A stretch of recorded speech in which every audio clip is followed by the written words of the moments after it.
Hi friends, welcome to panic minutes.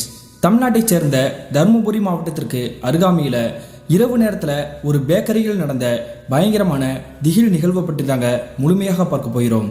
நான் உங்கள் Afsar. Welcome to real horror stories.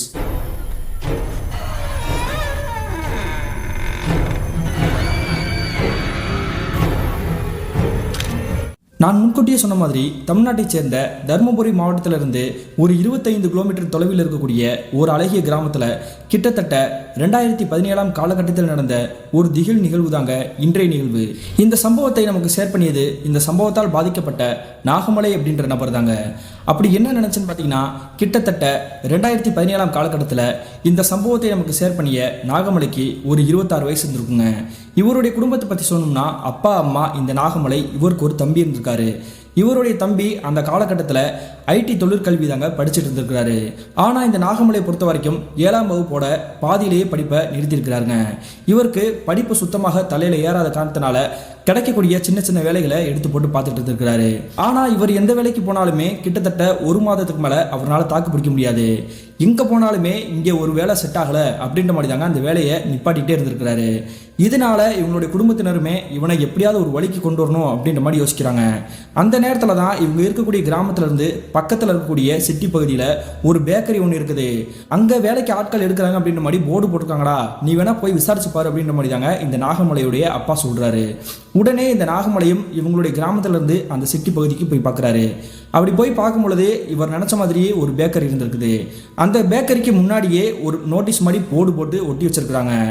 வேலைக்கு ஆண்கள் மற்றும் பெண்கள் தேவைப்படுது, சம்பளம் 8000 ரூபாய் வரைக்கும் கொடுக்கப்படும் அப்படின்ற மாதிரி போட்டிருக்காங்க. உடனே இந்த நாகமலை என்ன பண்ணுறாருன்னா, அந்த பேக்கரியோடைய உரிமையாளர்கிட்டே போய் பேசுகிறாருங்க. அப்படி பேசும்பொழுது அந்த உரிமையாளருக்கும் இந்த நாகமலைக்கும் ஏற்கனவே கொஞ்சம் பழக்கம் இருந்திருக்குது. நீதானாடா தம்பி, வந்து சேர்ந்துக்கோ, ஆனால் நல்லபடியாக வேலை பார்த்துட்டு உனக்கு உண்டான சம்பளத்தை வாங்கிக்கோ அப்படின்ற மாதிரி சொல்கிறாரு. அதே மாதிரி சம்பளம் எவ்வளோன்னு கேட்கும் பொழுது, ஃபஸ்ட்டு நீ வந்து சேர்றதுனால 6000 ரூபா தரோம் அப்படின்ற மாதிரி சொல்கிறாங்க. என்னங்க சார், நீங்கள் வந்து போர்டில் வந்து 8000 ரூபான்னு போட்டுருக்கீங்க, ஆனால் 1000 ரூபான்னு சொல்லி 2000 ரூபா கம்மி பண்ணி சொல்கிறீங்களே அப்படின்ற மாதிரி தாங்க இந்த நாகமலை கேட்குறாரு. அப்படி கேட்கும் பொழுது அந்த கடையோட உரிமையாளர் என்ன சொல்கிறாருன்னா, வேலைக்கு வரவங்க போகிறோம் 1 மாதம் 1.5 மாதத்துலேயே பாதிலே நின்றுட்டு ஓடிடுறாங்க, நீ எப்படிப்பட்ட ஆளுன்னு எனக்கு தெரியல, அதனால நீ வந்து வேலைக்கு எப்பயும் போல ஜாயின் பண்ணு, நாளையிலிருந்து ஜாயின் பண்ணி கிட்டத்தட்ட ஒரு 2 மாத காலகட்டங்கள் நீ இங்கே நிலச்சி இருக்கியா அப்படின்ற மாதிரி பார்ப்போம், அதன் பிறகு சம்பளம் உனக்கு ஏற்றி கொடுக்குறேன் அப்படின்ற மாதிரி தாங்க அந்த கடையோட உரிமையாளர் சொல்கிறாரு. அது மட்டும் இல்லாமல் இந்த கடையை பார்த்துக்கக்கூடிய அந்த வேலை வந்து எனக்கு கிடையாது, நான் காலையில் ஒரு கொஞ்ச நேரம் மட்டும் இருந்துட்டு கிளம்பிடுவேன், அதன் பிறகு என்னுடைய பையன் தான் முழுமையாக இதை நிர்வாகம் பண்ணுறது அப்படின்ற மாதிரி தாங்க சொல்கிறாரு. சரிங்கண்ணா, நான் நாளை காலையிலேருந்து ஜாயின் பண்ணுறேன் அப்படின்ற மாதிரி தாங்க சொல்லிட்டு இந்த நாகமலையும் இவருடைய வீட்டுக்கு வராரு. வீட்டுக்கு வந்துட்டு இவருடைய பெற்றோர்கிட்டையும் சொல்லிட்டு மறுநாள் காலையிலேயே இந்த பேக்கரியில் போய் ஜாயின் பண்ணுறாரு. அப்படி பேக்கரியில் போய் ஜாயின் பண்ண உடனே அங்கே இவருக்கு கொடுக்கக்கூடிய வேலைகள் என்னன்னு பார்த்தீங்கன்னா, அந்த பேக்கரியை பொறுத்த வரைக்கும் கிட்டத்தட்ட ஃபர்ஸ்ட் ஃப்ளோரில் தாங்க அந்த கடை அமைஞ்சிருக்குது. செகண்ட் ஃப்ளோரில் வந்து இந்த சரக்கு போடுவதற்காக உபயோகப்படுத்துவாங்க இல்லையா, மாவு பொருட்கள், மாவு மூட்டைகள், எல்லா பொருட்களுமே அந்த செகண்ட் ஃப்ளோரில் தான் இருக்குது. தேர்டு ஃப்ளோரில் தாங்க அந்த சரக்கு போடக்கூடிய விஷயத்தை சமைக்கக்கூடிய நபர்கள் வேலை பார்த்துட்டு இருந்திருக்காங்க. அதனால இந்த நாகமலைக்கு என்ன வேலை கொடுக்குறாங்கன்னு பார்த்தீங்கன்னா, அங்கே வரக்கூடிய கஸ்டமரை கொஞ்சம் பேரை வந்து கவனிக்கிறது, அது மட்டும் இல்லாமல் அந்த ஸ்வீட் பாக்ஸை வந்து ரெடி பண்ணி தயார் பண்ணி ஒட்டி கொடுப்பது, அதே மாதிரியே அந்த சரக்கு போடக்கூடிய மாஸ்டர்களுக்கு தேவைப்படும் பொழுது அந்த செகண்ட் ஃப்ளோரில் இருக்கக்கூடிய மாவு மூட்டைகளை எடுத்து கொடுப்பது, கலர் ட்ரேவை வந்து எடுத்து கொடுக்கறது, இந்த மாதிரி தாங்க வேலையை அவருக்கு கொடுத்துருக்காங்க. இப்படி ஒரு வேலைக்கு ஜாயின் பண்ணி கிட்டத்தட்ட 1 வார காலகட்டங்கள் நிம்மதியாக தாங்க போயிருந்துருக்குது. அந்த நேரத்தில் தான் இந்த கடையோட உரிமையாளருடைய பையன் இருக்கார் இல்லையா, அவருக்கும் இந்த நாகமலைக்கும் கொஞ்சம் கூட ஒத்து வரலங்க.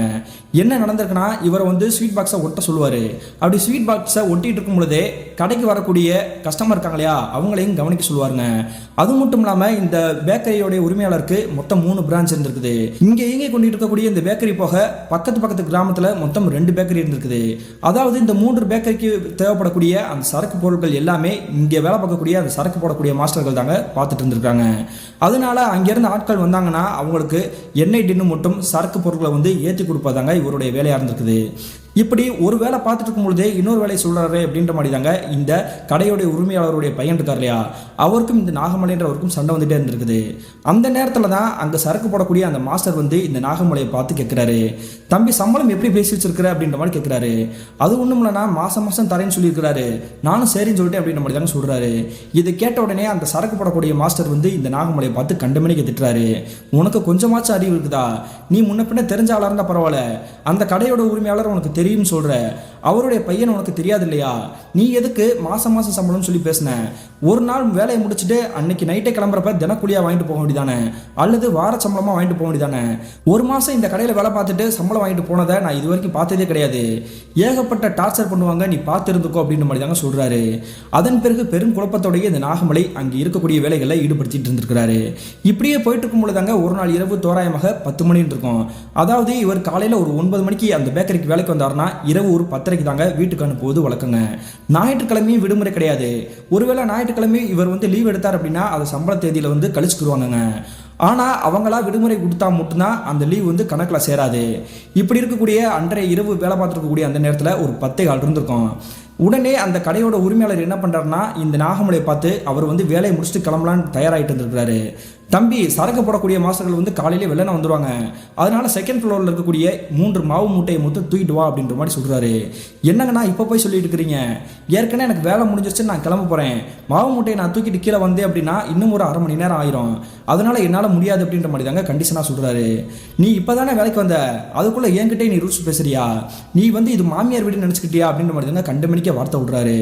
சரி ரொம்ப கோவப்படாதீங்க, நான் வேலையை பார்க்குறேன் அப்படின்ற மாதிரி தாங்க இந்த நாகமலையும் அந்த செகண்ட் ஃப்ளோருக்கு போகிறாரு. இதுதாங்க முதல் முறையாக அந்த பேக்கரியில் அமைந்திருக்கக்கூடிய அந்த செகண்ட் ஃப்ளோருக்கே போகிறது. அப்படி செகண்ட் ஃப்ளோருக்கு போனதுக்கு பிறகு சுற்றி முதி பார்க்குறாருங்க, கருகுமுன்னு இருட்டாக இருந்திருக்குது. என்னடா அது செகண்ட் ஃப்ளோர் ஃபுல்லாக இருட்டாக இருக்குது, லைட்டு கூட போடாமல் வச்சிருக்காங்க அப்படின்னு சொல்லிட்டு அந்த ரூமில் இருக்கக்கூடிய லைட் ஆன் பண்ணுறாரு. லைட் சுவிட்சை ஒவ்வொன்றா ஆன் பண்ணி பார்க்குறாருங்க, ஒரு லைட் கூட எரியல. ஏன் இப்படி எந்த லைட்டுமே எரியாமல் இருக்குது, பேசாமல் நம்ம கையில் வச்சிருக்கக்கூடிய மொபைல் லைட் ஆன் பண்ணி சுற்றி தேடுவோம், கீழே போய் அந்த ஆள் கிட்ட பேசிக்கிறோம் அப்படின்னு மாதிரி தாங்க மொபைல் லைட்டை ஆன் பண்ணுறாரு. அப்படி மொபைல் லைட்டை ஆன் பண்ணி சுற்றி முற்றி அந்த ரூம் ஃபுல்லாக தேடுறாரு. தேடும் பொழுது மொத்தம் 3 டோர் இருந்திருக்குதுங்க. முதல் டோரை ஓப்பன் பண்ணி பார்க்கும் பொழுது கலர் டிரைவா நிறைய காலி பாட்டில்களாக கிடந்திருக்குது. 2வது டிரைவை ஓப்பன் பண்ணி பார்க்கும் பொழுது இவங்களுடைய கடைக்கு கொண்டு வருவாங்க இல்லையா அந்த கலர் எல்லாமே, அது எல்லாமே ஃப்ரெஷ்ஷாக அடுக்கி வச்சிருக்குதுங்க. என்னடா இந்த 2 ரூம்லேயே இந்த மாவு பொருளே இல்லை, அது எங்கே இருக்கும் அப்படின்ற மாதிரி தாங்க 3வது டோரை திறக்கிறாரு. திறந்து பார்த்தா குப்புன்னு பயங்கரமான துர்நாற்றம் வீசிருக்குது. என்னடா அது ஏதோ ஒரு எலி சுத்த போன மாதிரி பயங்கரமான துர்நாற்றம் அடிக்குது அப்படின்ற மாதிரி தாங்க திறக்கிறாரு. திறந்து பார்த்த உடனே அந்த எதிர்ப்புறத்தில் இருக்கக்கூடிய என்னன்னு பார்த்தீங்கன்னா மாவு பொருட்கள், மாவு மூட்டைகள் தாங்க இருக்குது. நல்ல வேலை மாவு மூட்டையை ஒரு வழியாக கண்டுபிடிச்சிட்டோம், இதில் ஏதாவது ஒரு மூட்டையை தூக்கிட்டு போக வேண்டியது அப்படின்ற மாதிரி தாங்க ஒரு மூட்டையை எடுத்துக்கிட்டு 3rd ஃப்ளோர் கொண்டு போய் அந்த சரக்கு போடக்கூடிய அந்த குடோன்லேயே வச்சுட்டு மறுபடியும் கீழே இறங்கி வராரு. கீழே இறங்கி பார்க்கும்பொழுது இவருக்கு தூக்கி வாரி போட்டிருக்குது. என்ன நடந்திருக்குன்னா அங்கே இருக்கக்கூடிய ரூமில் அந்த மாவு மூட்டையை எடுத்துகிட்டு போனார் இல்லையா, போகிறப்ப அந்த கதவை ஓப்பன் பண்ணி தாங்க போனார். மறுபடியும் கீழே இறங்கி பார்க்கும்பொழுது அந்த கதவு மூடி இருக்குது. இப்போ தானே அந்த கதவை ஓப்பன் பண்ணிட்டு போனோம், அதுக்குள்ளேயே மூடி இருக்குது அப்படின்ற மாதிரி தாங்க அந்த கதவை மெல்ல திறக்கிறாரு. திறந்துட்டு 2வது மாவு மூட்டை எடுத்துக்கிட்டு அந்த ரூமை விட்டு வெளியே வராரு.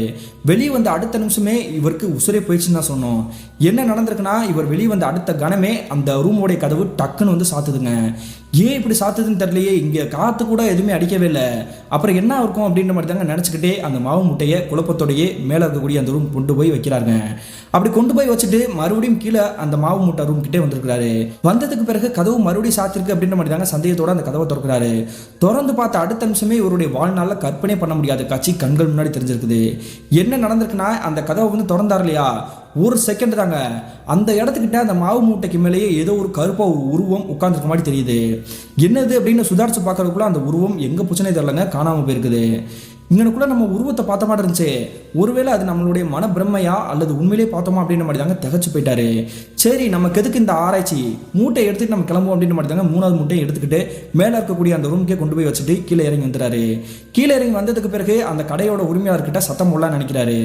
ஆனால் அதுக்குள்ளேயே அந்த கடையோட உரிமையாளர் கிளம்பி போயிட்டாருங்க அவருடைய வீட்டுக்கு. மறுநாள் காலையில் விடிஞ்சதுக்கு பிறகு அந்த கடையோட உரிமையாளருடைய பையன் தானே இங்கே நிர்வாகம் பண்ணுறது, அவர்கிட்டே கேட்குறாருங்க, எதுக்கு இப்படி குடோனில் லைட்டை பூரா ஆஃப் பண்ணி வச்சிருக்கிறீங்க, எந்த ஒரு லைட்டுமே இல்லாமல் கும்முருட்டா இருக்குது, போய் எடுத்துகிட்டு வர்றதுக்கு ரொம்ப சிரமமாக இருக்குது, எதையோ நான் பார்க்குற மாதிரி எனக்கே ஒரு உணர்வு தோணுது, ஒழுங்கு மரியாதையாக அங்கே லைட்டு ஒன்று தொங்க விடுங்க அப்படின்ற மாதிரி தாங்க சொல்கிறாரு.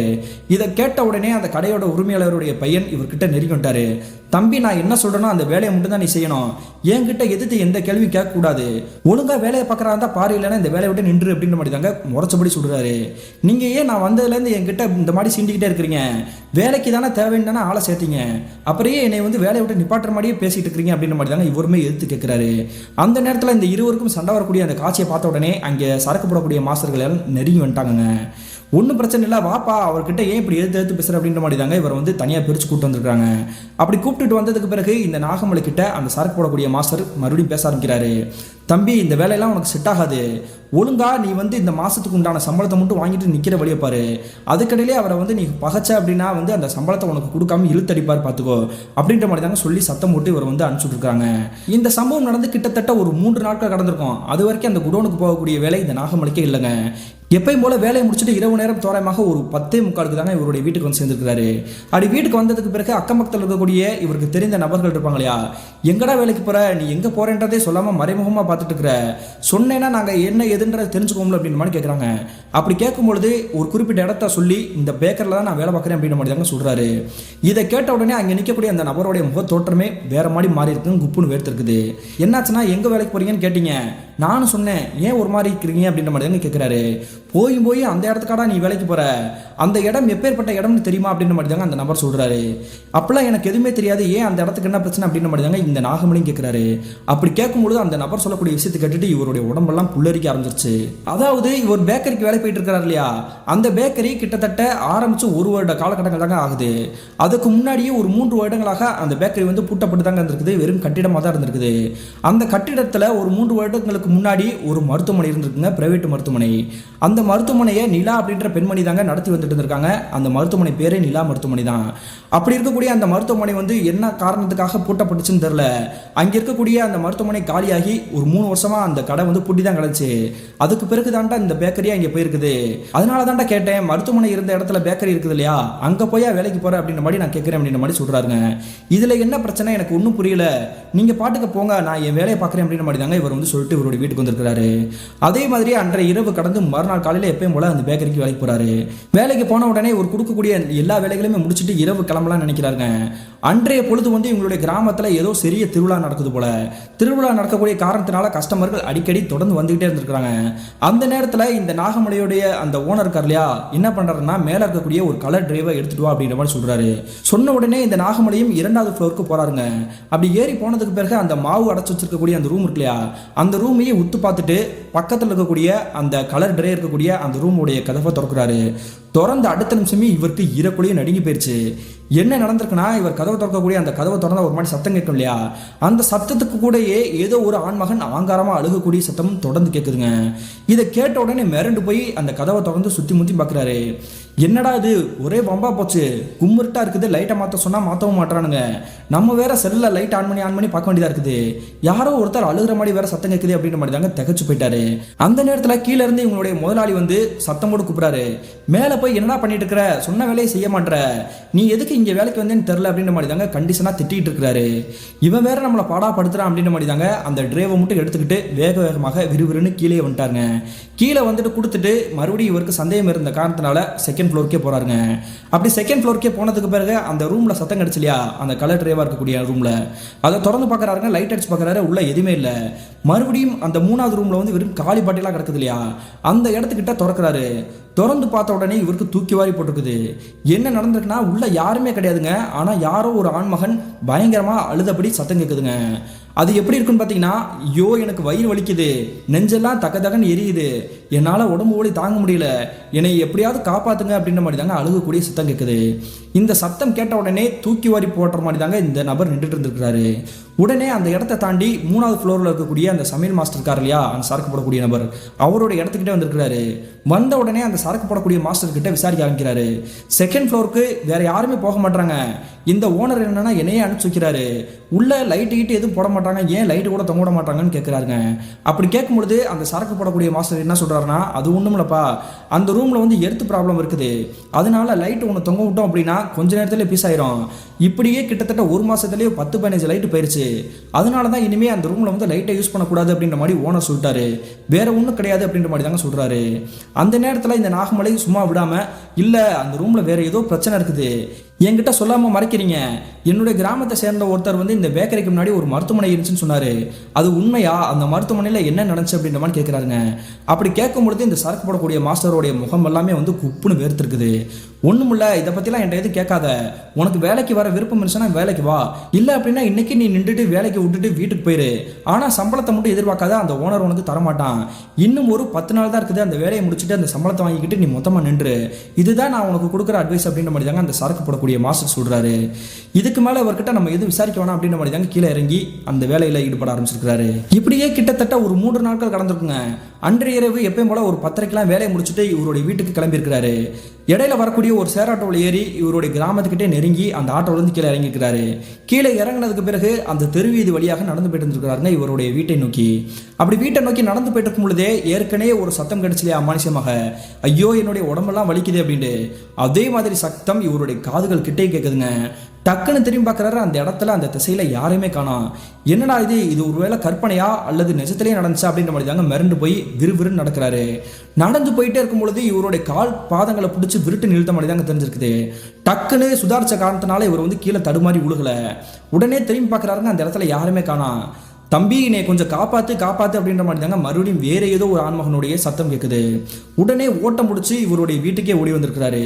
வீட்டுக்கு ஓடி வந்த உடனே இவருக்கு நடந்த அமானுஷமான விஷயங்களை மட்டும் இல்லாமல் அந்த பேக்கரியில் நடந்த விஷயத்தை பூரா சொல்லிக்கிறாருங்க. உடனே இவங்களுடைய அப்பா அம்மா பயந்தபடியே அவர்கிட்ட ஒரு விஷயத்த சொல்றாங்க. உனக்கு வந்து உயிர் தான்ப்பா முக்கியம், நமக்கு வந்து வேலையெல்லாம் பெரிய விஷயம் கிடையாது. இந்த வேலை போனால் என்ன, இன்னொரு வேலையை நம்ம தேர்ந்தெடுத்துக்கலாம். நாளைக்கே போய் உன்னுடைய முதலாளி கிட்ட போய் சண்டை போட்டு உனக்கு உண்டான சம்பளத்தை வாங்கிட்டு வந்துரு, வேற எங்கே நம்ம போய் சேர்ந்துக்குவோம் அப்படின்ற மாதிரி தாங்க சொல்றாங்க. மறுநாள் காலையில் விடிஞ்சதுக்கு பிறகு அந்த பேக்கரிக்கே போய் அந்த கடையோட உரிமையாளர்கிட்ட சண்டை போடுறாருங்க. இதுக்கு மேலே என்னால் இந்த பேக்கரிக்கு வர முடியாது, நான் மொத்தம் ஒரு 20 நாள் வேலைக்கு வந்திருக்கிறேன், அதுக்குண்டான சம்பளத்தை எனக்கு கொடுத்தீங்கன்னா நான் இப்பயே நான் நின்றுவேன், என்னுடைய சம்பளத்தை கொடுங்க அப்படின்ற மாதிரி தாங்க கேட்குறாரு. கேட்ட உடனே அந்த கடையோட உரிமையாளர் இவர் கண்டமணிக்கு திட்டுறாரு. இங்கே நான் கடையோட ஓனரா அல்லது நீ கடையோட ஓனரான்றதே எனக்கு தெரியல, ஆரம்பத்துலேருந்தே உன்னை எனக்கு சுத்தமாக பிடிக்கல, இங்கே வேலைக்கு வந்தது மட்டும்தான், ஆனால் வேலை எதையுமே நீ எடுத்து போட்டு பார்க்காம அங்கிட்டு இங்கிட்டு வந்து சுற்றிக்கிட்டே இருக்கிற. மொத்தத்துக்கு சொல்லணும்னா நீ டைம் பாஸ்க்கு தான் இந்த இடத்துக்கே வேலைக்கு வந்திருக்கிற, நீ எதுக்குமே சரிப்பட்டு வர மாட்டேன், நானே உன்னை நிப்பாட்டுன்னு தான் நினச்சிட்டு இருக்கிறேன். ஒழுங்கு மரியாதை இன்னும் ஒரு 10 நாள் வேலை பார்த்துட்டு கரெக்டாக அந்த 1ஆம் தேதி சம்பளம் வாங்கிட்டு நீ கிளம்புறக்கு வெளியே பாரு, அதுக்கடையிலாம் நீ என்ன கேட்டாலும் சம்பளத்தை தரமாட்டேன் அப்படின்ற மாதிரி தாங்க சொல்கிறாரு. அந்த நேரத்தில் இருவருக்குமே வாக்குவாதம் முத்தி போய் கைகலப்பு வரையும் போயிருக்குது. அதே சமயத்தில் இந்த கடையோட உரிமையாளர் கார் இல்லையா, அதாவது இங்கே நிர்வாகம் பண்ணிட்டு இருக்கக்கூடிய நபருடைய அப்பா, அவர் காரில் வந்து இறங்கியிருக்கிறாரு. இறங்கின உடனே அவருடைய பையனை கண்டமணிக்க திட்டுறாருங்க. வேலைக்கு வந்த பசங்க கிட்ட இந்த மாதிரி தான் நடந்துக்குவியா, உனக்கு கொஞ்சம் கூட புத்தி இல்லையா, நான் அவர்கிட்ட பேசிக்கிறேன் அப்படின்ற மாதிரி தாங்க இந்த நாகமணியை கூப்பிட்டு விசாரிக்கிறாரு. என்னப்பா பிரச்சனை, கொஞ்சம் அட்ஜஸ்ட் பண்ணிப்போ, நீங்க தொடர்ந்து வேலைக்கு வருவேன்னு சொன்ன காரணத்தினால தான் நான் உனக்கு சேர்த்ததே, ஆனா நீ ஏன் இப்படி மிஸ்டேக் பண்ணிட்டு இருக்கிற, வேற ஏதோ உனக்கு பிரச்சனை இருக்கா அப்படின்ற மாதிரி கேட்கிறாரு. அப்படி கேட்ட உடனே இந்த நாகமலை அமானுஷமாக நடந்த அனைத்து விஷயத்தையுமே இவங்களுடைய கடையோட உரிமையாளர்கிட்ட போட்டு உடைக்கிறாருங்க. இதெல்லாம் கேட்ட உடனே அந்த கடையோட உரிமையாளர் என்ன சொல்றாருன்னா, இப்போ என்ன உனக்கு செகண்ட் ஃப்ளோர்ல வேலை கொடுக்க கூடாது அவ்வளவுதானே, நீ செகண்ட் ஃப்ளோருக்கே போக தேவையில்லை, நீ கீழே இருக்கக்கூடிய எல்லா வேலைகளையும் இழுத்து போட்டு பாரு, அந்த இடத்துக்கு வேற யாராவது நான் அனுப்புறேன், அதே மாதிரி உனக்கு வர விருப்பம் இல்லைன்னா அடுத்த மாசம் நீ வந்து நின்று, ஆனா 1ஆம் தேதி வரை நீ கட்டாயம் வந்தாகணும் அப்படின்ற மாதிரி தாங்க சொல்லிட்டு ஆறுதல் படுத்திட்டு கிளம்பி போறாரு. இந்த சம்பவம் நடந்து ஒரு 3 நாட்களாக அந்த குடோன் பக்கமே இவருக்கு வந்து வேலையே இல்லாம தாங்க இருந்திருக்கிறாரு, நிம்மதியாக தான் இருந்திருக்கிறாரு. ஆனா அதன் பிறகு இவருடைய ஓனருடைய அந்த பையன் இருக்கார் இல்லையா, அவர் மறுபடியும் இந்த நாகமலையை சீண்ட ஆரம்பிச்சிருக்கிறாருங்க. அன்றைய இரவு ஒரு 9:30 மணி இருந்திருக்கும். அந்த நேரத்தில் இந்த சரக்கு போடக்கூடிய மாஸ்டர்களுக்கு வந்து மாவு பாக்கெட் இல்லை அப்படின்றதுக்காக இந்த கடையோட உரிமையாளர்கிட்ட சொல்றாங்க. சொன்ன உடனே அவர் என்ன பண்றாருன்னா, இந்த நாகமலை தாங்க ஒத்து பார்க்குறாரு. தம்பி கோச்சுக்காத, என்னுடைய அப்பா சொல்லிட்டார் அப்படின்ற காரணத்துக்காக நீ இந்த வேலையை பார்க்காமலே இருக்கிற, ஒழுங்கா இன்னைக்கு நான் சொல்லக்கூடிய வேலையை நீ பார்த்தா மட்டும்தான் நான் சம்பளத்தை என் கையால் உங்ககிட்ட கொடுப்பேன், இல்லை அப்படின்னா அந்த சம்பளத்தை நீ எப்படி வாங்கிட்டு போறேன்றதை நான் பார்த்துறேன், என்னுடைய அப்பா எப்படி பேசினாலும் சரி அதை நான் காதலியே வாங்கிக்க மாட்டேன் அப்படின்ற மாதிரி தாங்க சொல்றாரு. வேற வழியே கிடையாது, இன்னும் ஒரு கொஞ்ச நாள் தானே, அதை பார்த்துட்டு அந்த சம்பளத்தை வாங்கிட்டு போயிடணும் அப்படின்றக்காக பல்ல கடிச்சிட்டு இந்த நாகமலையும் என்ன பண்ணணும் அப்படின்ற மாதிரி கேட்கிறாரு. கேட்ட உடனே மேலே இருக்கக்கூடிய அந்த செகண்ட் ஃப்ளோரில் வந்து மாவு 2 மாவு மூட்டையும் ஒரு கலர் டிரைவர் நீ எடுத்துட்டு வரணும், அந்த கலர் டிரைவர் கீழே கொண்டு வந்துரு, 2 மாவு மூட்டையும் இந்த சரக்கு போடக்கூடிய மாஸ்டருடைய ரூம்லேயே வச்சிரு அப்படின்ற மாதிரி தாங்க சொல்றாரு. உடனே வேற வழியிலன்னு தெரிஞ்சுக்கிட்டு இந்த நாகமலையும் அங்கே இருக்கக்கூடிய ஒரு மாவு மூட்டையை எடுத்துக்கிட்டு 3rd ஃப்ளோருக்கு போறாரு. 3rd ஃப்ளோருக்கு போயிட்டு அங்கே சரக்கு போடக்கூடிய மாஸ்டர் இருக்காங்க இல்லையா, அவங்க கிட்டேயே அந்த மாவு மூட்டையை கொண்டு போய் சேர்க்கிறாருங்க. சேர்த்ததுக்கு பிறகு எதர்ச்சியாக டக்குன்னு திரும்பி பார்க்குறாருங்க. இவருக்கு இறக்குலையும் நடுங்கி போயிருச்சு. என்ன நடந்திருக்குன்னு பார்த்தீங்கன்னா, அந்த இடத்துல வந்து துருப்பிடிச்ச ஒரு பிரிட்ஜ் மாதிரி இருந்திருக்குதுங்க. அந்த பிரிட்ஜுக்கு கீழே ட்ரேமா இருக்கும் இல்லையா, அந்த ட்ரே கிட்ட ஏதோ கீச்சு கிச்சுன்னு சத்தம் கேட்டு இருக்குது. சத்தம் கேட்ட உடனே அந்த கீழே இருக்கக்கூடிய ட்ரே வந்து பிடிச்சி இழுத்து பார்க்குறாரு. இழுத்து பார்க்கும்பொழுது ஒரு 7-8 எலிகள் வந்து குட்டி போட்டா எப்படி இருக்கும், ரோஸ் கலரில் செக்க செவன் செவந்து போய் அந்த மாதிரி தாங்க அந்த பிரிட்ஜுக்கு கீழே எலிகளாக இருந்திருக்குது. என்னது வெறும் எலிகளா இருக்குது, இதை கொஞ்சம் கூட சுத்தம் முத்தம் இல்லாமல் நீங்கள் இப்படி வச்சிருக்கிறீங்களே, இதெல்லாம் வெளியே வரக்கூடிய கஸ்டமர்களுக்கு தெரிஞ்சால் பெரிய பிரச்சனை ஆயிராதா அப்படின்ற மாதிரி தாங்க சத்தம் போடுறாரு. இதை கேட்ட உடனே இதெல்லாம் கேட்கறதுக்கு நீ யாரா, நீ கீழே இறங்கி போ அப்படின்ற மாதிரி தாங்க அந்த சரக்கு போடக்கூடிய மாஸ்டர் சத்தம் போடுறாரு. என்னன்னா இத்தனை நாள் என்கிட்ட இந்த மாதிரி முகம் கொடுத்து நீங்கள் பேசினதே கிடையாது, ஏன் இன்னைக்கு மட்டும் இப்படி முகம் சுளிக்கிற மாதிரி பேசுறீங்க அப்படின்ற மாதிரி தாங்க கேட்குறாரு. வேற வழி இல்லைப்பா, அவர் சொல்கிறதா நாங்கள் செய்ய முடியும், இதெல்லாம் நீ நோண்டி கேட்டுட்டு இருக்கிறாத, இன்னும் ஒரு 4-5 நாள் தானே நீ வேலைக்கு வரப்போற, அதன் பிறகு நாங்கள் மட்டும் தானே பார்க்க போகிறோம், நீ எதையும் கண்டுக்காம கீழே போ அப்படின்ற மாதிரி தாங்க சொல்கிறாரு. இருந்தாலும் நான் இதை சும்மா விட மாட்டேன் அப்படின்ற மாதிரி தாங்க கீழே இறங்கி போகிறாரு. அப்படி கீழே இறங்கி போகும்பொழுது இந்த கடையோட உரிமையாளருடைய பையன் இருக்கார் இல்லையா, அவருடைய அப்பா கிட்ட பேசிட்டு இருக்கிறாருங்க. அவருமே அங்கே தான் இருக்கிறாரு. என்னங்கண்ணா நீங்கள் வாட்டுக்கு இந்த இடத்த பூரா சுத்தம் இல்லாமல் இந்த மாதிரி அசுத்தமாக வச்சுருக்கீங்க, நாளை பின்னா யாருக்காவது தெரிஞ்சிச்சுன்னா பிரச்சனை வராதா அப்படின்ற மாதிரி தாங்க கேட்குறாரு. கேட்ட உடனே அந்த கடையோட உரிமையாளருடைய பையன் என்ன பண்ணுறாருன்னா, இதுக்கு தான்ப்பா நான் இவங்ககிட்ட இவ்வளோ பேசக்கூடாதுன்னு சொன்னது, இவனுக்கு போய் இவ்வளோ இடம் கொடுத்து வச்சிருக்கிறீங்க, நம்மளே கேள்வி கேட்டு இருக்கிறான் அப்படின்ற மாதிரி தாங்க சத்தம் போடுறாரு. அந்த நேரத்தில் அந்த கடையோட உரிமையாளர் என்ன பண்ணுறாருன்னா, தம்பி அதெல்லாம் வந்து க்ளீன் பண்ணணும், நீ தான் மாடிக்கே போக மாட்டேன்ற பயப்படுறேன்றல, அப்புறம் எப்படி அந்த இடத்த சுத்தம் பண்ணுறது, மேலே இருக்கக்கூடிய அந்த ட்ரைவையும் சுத்தம் பண்ணிட்டு கீழே இருக்கக்கூடிய அந்த மாவு முட்டைகளாக இருக்கக்கூடிய அந்த இடத்தையும் சுத்தம் பண்ணுறது உன்னோட வேலை, நீ நாளைக்கு ஃபுல்லாக லீவ் போட்டுக்கோ, இன்னைக்கு இரவு வேலையாக அந்த இடத்த சுத்தம் பண்ணக்கூடிய அந்த எல்லா வேலையும் பார்த்து முடிச்சிரு, கூட வேணா ஒத்தாசிக்கு யாராவது ஒரு ஆளை கூட்டிட்டு போயிரு அப்படின்ற மாதிரி தாங்க சொல்றாங்க. சொல்லிட்டு அந்த கடையோட உரிமையாளர் அவருடைய வீட்டுக்கே கிளம்பிட்டாருங்க கார் எடுத்துக்கிட்டு. என்னடா அது நம்மளே வாயை கொடுத்து இப்படி மாட்டிக்கிட்டோமே அப்படின்ற மாதிரி தாங்க மொழி பிதுங்கினபடி இந்த நாகமலை இருந்திருக்கிறாரு. அந்த நேரத்தில் வேற வழி கிடையாது, நம்ம அந்த இடத்த சுத்தம் பண்ணா தான் நமக்கு வந்து காசு கொடுப்பாங்க, இல்லைன்னா நமக்கு வந்து இந்த சம்பளத்தை எப்படி வாங்குறதுன்னு தெரியல அப்படின்ற மாதிரி தாங்க மிரண்டு போய் நிற்கிறாரு. வேற வழியே இல்லாமல் அங்கே வேலை பார்க்கக்கூடிய இன்னொரு நபரை அவர் கூப்பிட்டுருக்காருங்க சுத்தம் பண்ணுறதுக்காக. சரின்னு அந்த நபரும் கூட வந்திருக்காருங்க அந்த சுத்தம் பண்ணக்கூடிய இடத்துக்கு. கொஞ்ச நேரத்தில் சுத்தம் பண்ணிட்டு இருக்கும் பொழுதே கூட வந்துருக்கக்கூடிய அந்த நபர், எனக்கு வயிறு வலிக்குது, நாங்கள் உடனே போயிட்டு கீழே போயிட்டு வந்துடுறேன் அப்படின்ற மாதிரி தாங்க கீழே ஓட்ட முடிக்கிறாரு. கொஞ்ச நேரத்தில் போயிட்டு வந்துடுன்றான்ல, வந்துடட்டும் அப்படின்ற மாதிரி தாங்க இவருமே கையில் இருக்கக்கூடிய அந்த டார்ச் லைட் ஆன் பண்ணி அந்த இடத்த சுத்தம் பண்ணி க்ளீன் பண்ணிட்டு இருந்திருக்காரு. இவர் அந்த குடோனுக்குள்ள நுழைஞ்சு ஒரு அரை மணி நேரம் கடந்திருக்குங்க. அதாவது அன்றைய இரவு தோராயமாக ஒரு 11:30 இருந்திருக்கும். அந்த நேரத்தில் யாரோ ஒருத்தர் இவருடைய தோள் பட்டையில் கை வைக்கிற மாதிரி தெரியுது. டக்குன்னு உட்காந்துருந்தவர் நிமிந்து பார்க்குறாருங்க, அந்த இடத்துல யாருமே காணோம். என்னடா அது நம்மளை தோள்பட்டையில் யாரோ கை வச்ச மாதிரி இருந்துச்சு, இந்த இடத்துல யாருமே இல்லையே அப்படின்ற மாதிரி தான் யோசிக்கிறாரு. அந்த நேரத்தில் இவருடைய கிராமத்தை சேர்ந்த ஒரு நபர் கூட சொல்லியிருந்தார் இல்லையா, இந்த இடத்துல ஏற்கனவே ஒரு மருத்துவமனை இருந்துச்சு, அந்த இடத்துக்கிட்டா போய் வேலைக்கு போகிற அப்படின்ற மாதிரி சொன்னார் இல்லையா, அந்த ஞாபகம் அப்படி இவர் வந்து தொத்திருக்குங்க.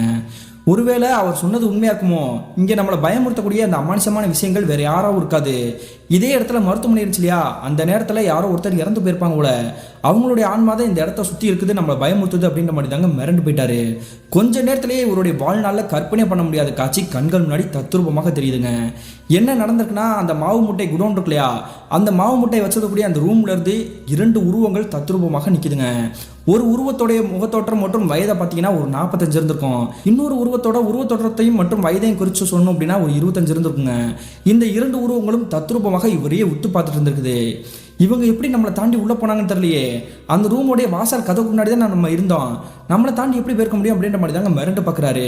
அப்படி பார்த்துட்டே இருக்கும் பொழுது அந்த 2 உருவங்களும் இவர்கிட்ட பேச ஆரம்பிக்குது. உடம்பெல்லாம் வலிக்குது, என்னுடைய தலையெல்லாம் வலிக்குது, என்னை காப்பாற்றுங்க அப்படின்ற மாதிரி தாங்க ஆக்ரோஷமாக கத்துறாங்க. இதை பார்த்துருக்கும் பொழுதே இவருக்கு வந்து பித்து பிடிச்ச மாதிரி அங்கேயே நின்றுட்டு இருந்திருக்கிறாருங்க. அந்த நேரத்தில் அந்த 2 உருவங்களும் வேகமாக வந்து இவர்கிட்ட நெருங்கி வந்து இவர் அடிக்கிற மாதிரி தாங்க தெரியுது.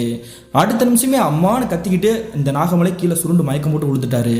உளுந்த உடனே இவர் போடக்கூடிய சத்தம் கேட்டு கீழே வேலை பார்க்கக்கூடிய நபர்கள் மட்டும் 3rd ஃப்ளோரில் இருக்காங்க இல்லையா, அந்த சரக்கு போடக்கூடிய மாஸ்டர் எல்லாருமே 2nd ஃப்ளோருக்கே வந்திருக்காங்க.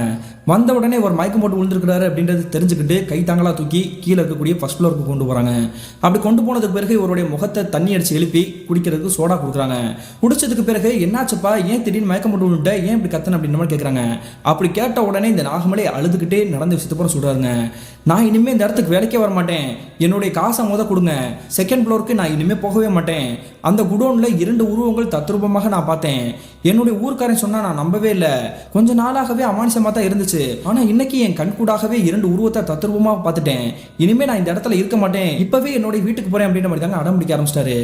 இவருடைய பிரச்சனையை புரிஞ்சுக்கிட்டு அந்த சரக்கு போடக்கூடிய மாஸ்டர்கள் எல்லாருமே அந்த கடையோட உரிமையாளர் பையன் இருக்கார் இல்லையா, அவர்கிட்டயே சொல்லியிருக்காங்க, நாங்களே இந்த இடத்துல தாக்கு பிடிச்சிருக்கிறதே பெரிய விஷயம், எங்களுக்கு அந்த இடத்துல அதிகபட்சம் வேலை கிடையாது, ஆனால் இந்த பையன் அடிக்கடி இந்த இடத்துக்கு தான் போக வேண்டியதா சூழ்நிலை இருக்குது, அவனுடைய நிலைமையை புரிஞ்சுக்கிட்டு அவனுக்கு உண்டான சம்பளத்தை கொடுத்து அவனை வந்து வீட்டிலேயே கொண்டு போய் சேர்த்துருங்க ஐயா அப்படின்ற மாதிரி தான் சொல்கிறாங்க. ஒரு கட்டத்துக்கு பிறகு அந்த உரிமையாளருடைய பையனுக்கும் மனம் இறங்கி போய் அவருக்கு உண்டான அந்த சம்பளம் எத்தனை நாள் வந்தாரோ அதுக்கு உண்டான சம்பளத்தை அவர் கையிலேயே கொடுத்துட்டு, நீ என்னுடைய பைக்கில் ஏறு, நானே உன்னுடைய வீட்டில் கொண்டு போய் விட்டுறேன் அப்படின்ற மாதிரி தாங்க அவருடைய ஸ்ப்ளெண்டர் பைக்கை எடுத்துக்கிட்டு இவர் பின்னாடி உட்கார வச்சுக்கிட்டு அவர் கிராமத்திலே போய் இறக்கி விட்டுருக்காரு. தம்பி, நான் உன்னை பேசினது வச்சு உழைச்சது எல்லாமே மனசில் வச்சுக்காத, மறந்துடு. உனக்கு கொடுக்கக்கூடிய அந்த சம்பளத்தை நான் கொடுத்துட்டேன். என்னுடைய அப்பா கிட்ட எந்த ஒரு விஷயத்தையும் சொல்லாத. என்னுடைய அப்பாவுக்கு இந்த இடத்துல எப்படிலாம் நடக்குது அப்படின்றது விஷயமே தெரியாது. ஆனால் இந்த இடத்துல ஏதோ ஒரு அமானுஷம் இருக்குது அப்படின்றது இந்த இடத்துக்கு நாங்கள் குடி வந்த புதுசுலேயே தெரிஞ்சிருச்சு. இருந்தாலுமே இந்த பேக்கரியை நான் தான் நிர்வாகம் பண்ணுறேன். அதுக்கிடையில் எந்த ஒரு பிரச்சனையும் வந்துடக்கூடாது அப்படின்றதுக்காக தான் எந்த ஒரு விஷயத்தையுமே என்னுடைய அப்பாவுக்கு தெரிவுபடுத்தாமல் இருக்கிறேன். தயவு செஞ்சு நீ இதை அப்படியே மறந்துடு அப்படின்ற மாதிரி தாங்க சொல்லிட்டு அவர் மறுபடியும் அந்த பேக்கரிக்கு கிளம்பி போகிறாங்க. அதே மாதிரி அன்றைய இரவு இவங்களுடைய அப்பா அம்மா ஆறுதல் படுத்தி படுத்து தூங்க வைக்கிறாங்க. மறுநாள் காலையில் விடிஞ்சதுக்கு பிறகு இவருடைய உடம்பு முழுக்க தக்கன்னு வந்து நெருப்பாக கொதிச்சிருக்குதுங்க. காய்ச்சல் அவதிப்பட்டிருக்கிறாரு. உடனே பக்கத்தில் இருக்கக்கூடிய ஒரு மருத்துவமனை கொண்டு போய் ஊசி போட்டுட்டு, அதே மாதிரி இவங்களுடைய கிராமத்திலேருந்து ஒரு 3 கிராமம் தள்ளி இருக்கக்கூடிய பட்டாளம்மன் இவங்களுடைய குலதெய்வங்க, அந்த குலதெய்வத்தோடைய கோயிலுக்கு போய் பூஜை புனஸ்காரங்கள்லாம் பண்ணிக்கிறாங்க. பண்ணதுக்கு பிறகு அங்கே இருக்கக்கூடிய கோயிலுடைய பூசாரி அருள் வந்தபடியே இவங்களுடைய குடும்பத்தை பார்த்து பேச ஆரம்பிக்கிறாங்க. அந்த இடத்துல 2 துர்மரணம் அடைஞ்ச ஆன்மாக்கள் இருக்குதுப்பா, அதனால தான் உங்களை பாடாப்படுத்திருச்சு. இனிமேல் உங்களுக்கு எந்த பிரச்சனையும் கிடையாது. உங்களுடைய கண்களுக்கு அந்த ஆன்மாக்கள் தட்டுப்படாது. நீங்கள் தைரியமாக போயிட்டுலாம் அப்படின்ற மாதிரி தாங்க வழி அனுப்பி வைக்கிறாங்க. இப்படி இந்த நாகமலை இந்த கோயிலிருந்து வீட்டுக்கு வந்து சேர்ந்துருக்காரு. வீட்டுக்கு வந்ததுக்கு பிறகு வேற ஏதாவது ஒரு வேலையை தேர்ந்தெடுத்து பார்க்கலாம் அப்படின்ற மாதிரி தாங்க வேற வேலையை தேட ஆரம்பிச்சிருக்காரு. அப்படி வேற வேலைக்கு ட்ரை பண்ணிட்டு இருக்கும் பொழுதே ஏற்கனவே ஒரு நபர் வந்து இவர்கிட்ட அந்த இடத்துக்கு ஏன்டா வேலைக்கு போற அப்படின்ற மாதிரி கேட்டார் இல்லையா, அவர்கிட்ட மறுபடியும் விசாரிக்க போறாருங்க. அப்படி விசாரிக்கும் பொழுது அந்த நபர் சொல்லக்கூடிய விஷயத்தை கேட்டு இவருக்கு திடுக்குன்னு ஆயிடுச்சு. அப்படி என்ன சொல்லிக்காரன்னு பார்த்தீங்கன்னா, ஆரம்பத்திலே நான் சொன்னேன் இல்லையா, நிலா அப்படின்ற ஒரு பெண்மணி அந்த இடத்துல மருத்துவமனை வச்சுருக்காங்க அப்படின்ட்டு.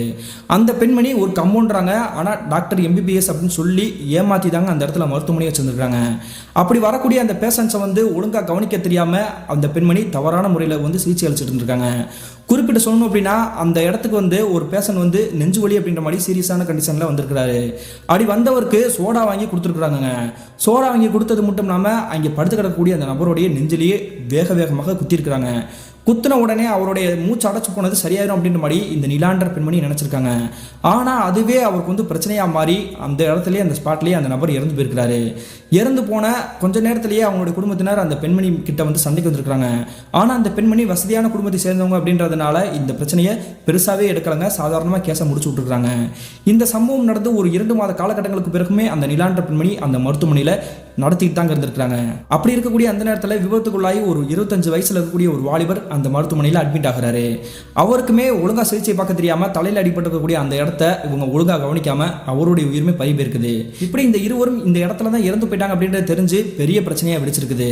அதன் பிறகு தாங்க இந்த விஷயம்லாம் தெரிஞ்சுக்கிட்டு இனிமேல் நம்ம இந்த இடத்துல இருந்தால் நம்மளை உயிரோட விட மாட்டாங்க, ஏதாவது பிரச்சனை ஆயிரும் அப்படின்ற மாதிரி பயந்துக்கிட்டு நிலான்ற பெண்மணியும் அவங்களுடைய குடும்பத்தினரும் வேற ஒரு ஊருக்கு யாருக்கும் சொல்லாமல் கொள்ளாமல் ஓடி போயிருக்கிறாங்க. அதன் பிறகு இந்த 3 வருட காலகட்டங்களாக அந்த கட்டிடம் வந்து சும்மா தான் இருந்திருக்குது. இந்த சம்பவம் நடந்து கிட்டத்தட்ட ஒரு 3 வருட காலகட்டங்களாக அந்த கட்டிடங்கள் சும்மா தாங்க இருந்திருக்குது. அதுக்கு பிறகு தாங்க இந்த கடையோட உரிமையாளருடைய பையன் வந்து இந்த மாதிரி ஒரு பேக்கரி போடணும் அப்படின்ற மாதிரி இடம் தேர்ந்தெடுத்து தேடிட்டு இருந்திருக்கிறாரு. இவருடைய கண்ணுக்கு இந்த கட்டிடம் மொத்தமாக சரக்கு போடுவதற்கு மற்றும் அந்த பொருட்களை வைப்பதற்கு கீழேயே கடையும் போடுவதற்கு தோதா இருக்குது அப்படின்ற மாதிரி தாங்க இந்த கடையை பிடிச்சி போட்டுருக்காரு. கடையை பிடிச்சி போட்ட 1 மாத காலகட்டத்திலேயே அவருக்கு அங்கே இருக்கக்கூடிய அமானுஷமான விஷயங்கள் தெரிய வந்திருக்குது. தெரிஞ்ச உடனே ஒரு மாந்திரிவாதியை போய் பார்த்துருக்கிறாரு.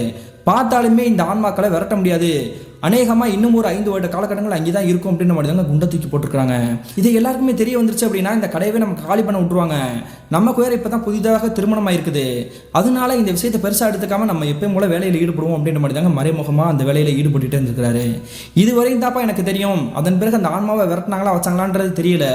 நீ சொல்கிறதெல்லாம் பார்த்தா அந்த 2 ஆன்மாக்களும் அந்த இடத்துல தான் இருக்குதுன்னு நினைக்கிறேன்.